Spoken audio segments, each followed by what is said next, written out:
So let me try to illustrate. When I say every child of God, that's our story. I'll use my experience, and then we'll close with the experience of Jesus, which is 1,000,000 times more important than mine. When I say that the story of Joseph is the story of your life as a Christian, what I mean is something like this. It comes in answering the question, why do we so often pray, say at the beginning of the day, that such and such won't happen? Breakdown of a car, getting sick with a disease, that some bad thing won't happen. Why do we so often pray that some bad thing won't happen, and then in the afternoon it happens?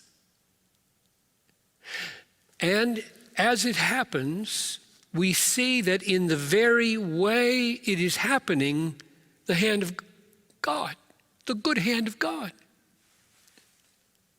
In other words, it seems to me that pretty normal Christian experience is that God answers prayers inside non-answers. That makes sense? Here's the big non-answer. I didn't want this to happen this afternoon. I asked you that it would not happen. It happened. And as it happens, I see your hand all over it for good and for grace. How many times have you heard people talk like this?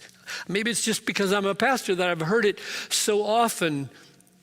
Pray for safety in the morning. Pray that some terrible accident won't happen. Well, the accident happens in the afternoon. And as I hear them telling me this story, they say things like, if his head had been a millimeter to the right, he'd be dead. And God didn't let it happen. The woman walking by on the sidewalk was a nurse. The ambulance came just like that. It was like 3 minutes. In the hospital, they had an ample supply of his unusual blood type.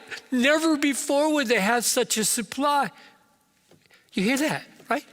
What in the world? What in the world is that? Because if I didn't know the story of Joseph, I would be inclined to say, if God's sovereign hand is all over this, why didn't he just prevent it? Why the big non-answer? And then inside the non-answer, all these glorious answers. Why didn't God prevent Joseph from being sold into Egypt? Why didn't he prevent the slander of Potiphar's wife? Why didn't he prevent the cupbearer from forgetting Joseph for 2 more years? Answer. This is the Bible's answer. Because God's way is to bring his people into peril for his wise purposes, all the while planning through the peril their God-exalting rescue.